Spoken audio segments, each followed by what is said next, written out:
বাংলাদেশ জাতীয় ফুটবল দলের কোচ হওয়ার দৌড়ে সবচেয়ে এগিয়ে ছিলেন সাবেক ওয়েলস ম্যানেজার ক্রিস কোলম্যান। তার সঙ্গে কথাবার্তাও বেশ এগিয়ে নেয় ফেডারেশন। ক্রীড়া প্রতিমন্ত্রীর সহযোগিতায় বাজেট সংকটের সমস্যাও সমাধান হয়। তবে ঠিক এই সময়ে ওয়েলসম্যান ও বাফুফের মাঝে বাধা হয়ে দাঁড়ায় কোলম্যানের এজেন্ট।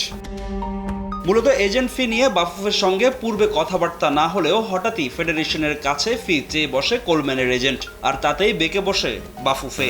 নিজেদের পকেট থেকে এজেন্ট ফি দিয়ে কোচ নিয়োগ দেবে না ফেডারেশন। ফিফার সব নিয়ম মেনে কোচ নিয়োগে স্বচ্ছতা রাখতে চায় তাবিথ আওয়ালের কমিটি।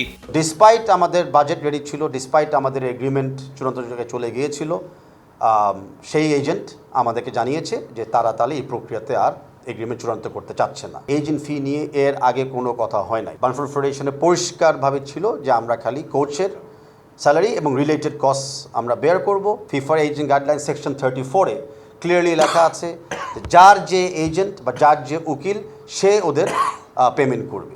এটা হলো ট্রান্সপারেন্ট আর এটা হলো একটা লিগাল ম্যাটার। তাই আমরা যথাযথভাবে চেষ্টা করতেছি ট্রান্সপারেন্ট থাকতে।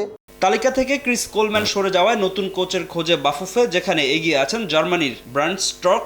নতুন করে আলোচনায় এসেছেন আমেরিকান থমাস ডুলি। সম্প্রতি গায়ানা জাতীয় দলের দায়িত্ব ছেড়েছেন তিনি। যুক্তরাষ্ট্রের অ্যাসিস্ট্যান্ট কোচ হিসেবে কাজ করেছেন 3 বছর। কোচের সঙ্গে চুক্তি চূড়ান্ত করেই নাম ঘোষণার লক্ষ্য বাফুফের। এখন আমাদের প্রক্রিয়া চলছে যে আরেকজন কোচের সাথে ফাইনাল করার জন্য। সেই কোচের সাথে আমি আশাবাদী আজকে বা কালকে একটা এগ্রিমেন্ট সাইন হয়ে যাবে। আমাদের দক্ষতা নিয়ে আপনাদের প্রশ্ন থাকতেই পারে, আমরা আগেও বলেছি আমরা প্রথমবারের জন্য এই প্রক্রিয়াতে আমরা নেমেছি। তো প্রথমবার যে কাজ করতে যায় কিছু ভুল ত্রুটি থাকতেই পারে। আগামী 5 জুন সান মারিনোর বিপক্ষে অ্যাওয়ে ম্যাচ খেলবে বাংলাদেশ ফুটবল দল।